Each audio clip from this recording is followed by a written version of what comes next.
everybody. Here with Dr. Leah Leach, founder of Gals Guide, along with Lisa Cardona, manager of Gals Guide as well. Thank you both so much for being here. Thanks for having us.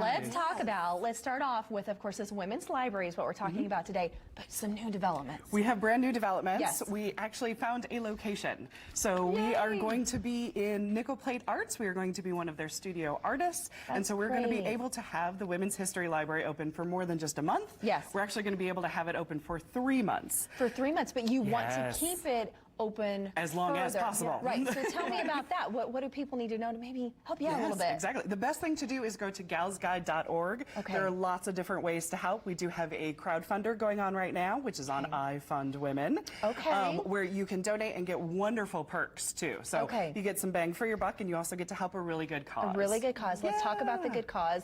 Take me back a little bit where this all started and the need for a women's library. Yeah. Where it started is we are a women's history organization, and we've been having meetings, and we've been talking about female role models throughout history.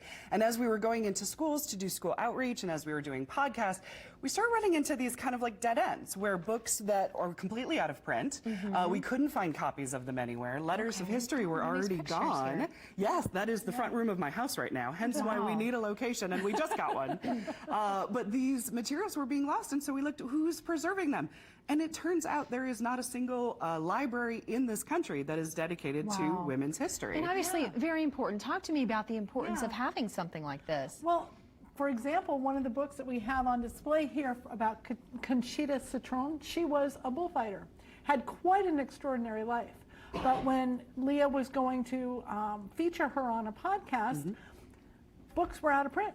They couldn't be found. Really? She couldn't find them on the second-hand market readily.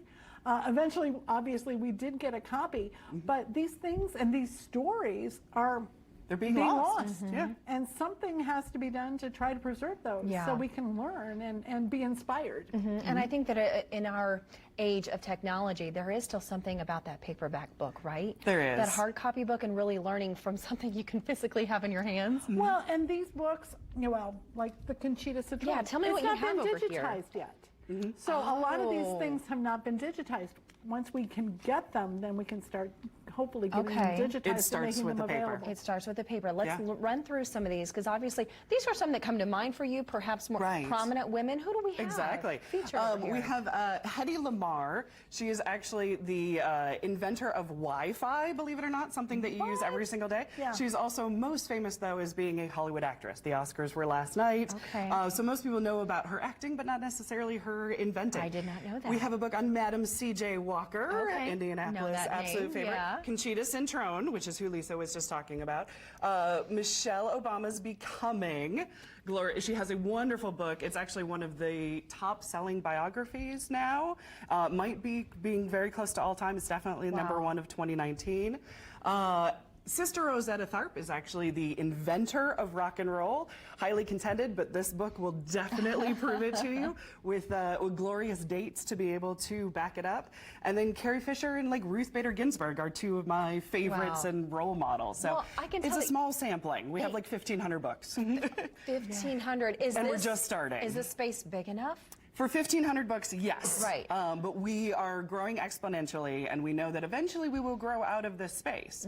But at the same time, we're small but mighty, and we've got to start somewhere. You got to start somewhere. Tell me about what's next for you, or what your long-term goal is. What are your hopes for the future? Our hopes for the future is really to have a Women's History Center where you can come and you can have events, where you can have meeting rooms, where you can meet with your gal pals, where you can find great stories and have great events that just kind of center around women's history, because it's all of our history. So, and a wonderful preservation materials as well that we can do. Anything else you'd like to add as well?